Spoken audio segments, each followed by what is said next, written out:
Hello పోతినా ఏంది సంగతులా? అందరికీ నమస్కారం. కారం కారం ముందు మ్యాటర్లోకి వచ్చేయి.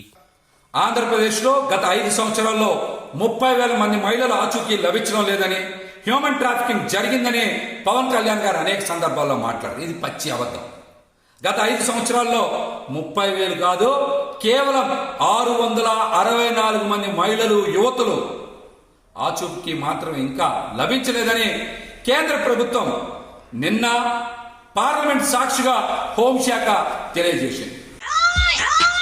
అప్పట్లో ఆ ఆరోపణ పవన్తో పాటు నువ్వు కూడా చేసావుగా పోతినా. నువ్వు చెప్పింది నువ్వే అబద్ధం అని చెప్తే అట్టా? ఇది కూడా వైసీపీ ఎంపీలో, రాజ్యసభ సభ్యులో అడిగినటువంటి ప్రశ్న కాదు.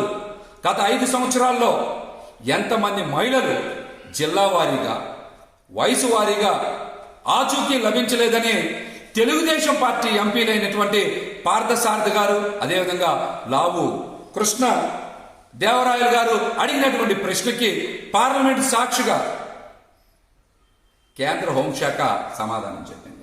ఏందే పోతినా? ఆ చివరి ముక్క మళ్ళీ చెప్పు. తెలుగుదేశం పార్టీ ఎంపీలైనటువంటి పార్థసారథి గారు, అదేవిధంగా లావు కృష్ణ దేవరాయలు గారు అడిగినటువంటి ప్రశ్నకి పార్లమెంట్ సాక్షిగా కేంద్ర హోంశాఖ సమాధానం చెప్పింది. ఇదిగో పోతినా, నువ్వు చెప్పేది కనీసం నీకైనా అర్థమవుతుందా? పార్థసారథి మంత్రి అయితే నువ్వేంది ఎంపీ అంటున్నావో? మరి పవన్ కళ్యాణ్ గారికి ఏ నిఘా సంస్థలు చెప్పినాయి? పవన్ ఎప్పుడో ఆ మొక్క చెప్తే అప్పుడు మాట్లాడకుండా ఇప్పుడు మాట్లాడితే ఎట్టా చెప్పు?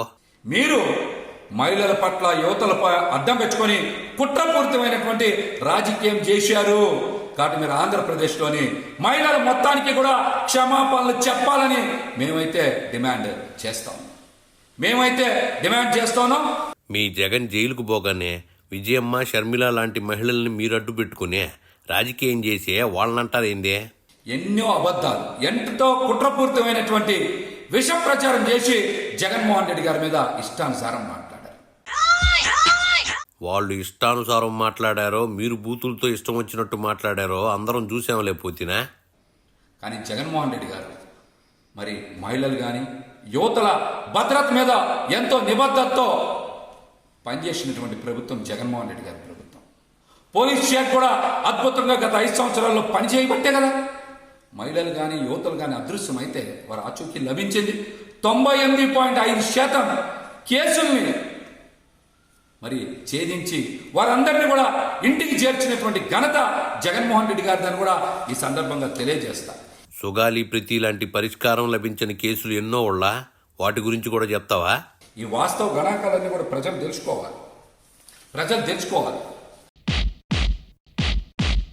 ప్రజలు వాస్తవాలు తెలుసుకునే కదా మీకు ప్రతిపక్ష స్థానం కూడా లేకుండా చేశారు. విషపూరితమైనటువంటి ప్రచారం చేసి మరి రాష్ట్రం వైపు ఎవరు చూడని విధంగా చేస్తున్నది ఎవరో? పవన్ కళ్యాణ్ గారు, చంద్రబాబు నాయుడు గారు కూటమి కాదా? ఇదిగో పోతినా, మీ హయాంలో రౌడీయిజం, జే ట్యాక్సులతో ఎవరు రాష్ట్రం వైపు చూడకుండా చేశారు కదా. కాబట్టి ఇలాంటి విష ప్రచారాన్ని చేసినటువంటి పవన్ కళ్యాణ్ గారు ఖచ్చితంగా వాస్తవాన్ని తెలుసుకోవాలి. మరి తప్పుడు ప్రచారం చేసి కుట్రపూరితమైనటువంటి ప్రచారం చేసినందుకు వారు ఈ రాష్ట్రంలోని మహిళలకు క్షమాపణలు చెప్పాలి. మీరు కూడా కోడికత్తి డ్రామా అయినందుకు ప్రజలకి క్షమాపణ చెప్తారా? జగన్మోహన్ రెడ్డి గారి నేతృత్వంలో పోలీస్ శాఖ చాలా అద్భుతంగా పనిచేసింది. కానీ విష ప్రచారం, కుట్రపూరితమైన ప్రచారం చేసింది కూటమి నాయకులైన వాస్తవాన్ని ఈరోజు రాష్ట్రంలో ఉండేటువంటి ప్రజలతో పాటు మహిళలు, యువతలు కూడా తెలుసుకోవాలి. మీ జగన్ నేతృత్వంలో పోలీసు బాబాయిలందరూ 3 రంగుల యూనిఫామ్లు దొడుక్కున్నారనే మా అందరికి తెలుసులే.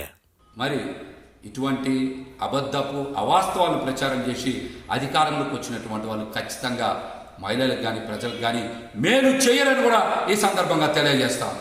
వెరైటీ బ్రాండ్ల లిక్కర్లతో భర్తల ప్రాణాలు తీసి మహిళలకి కీడు చేసింది ఎవరో అందరికీ తెలుసులే గానే ఇంక నువ్వు బయలుదేరిపోతినా?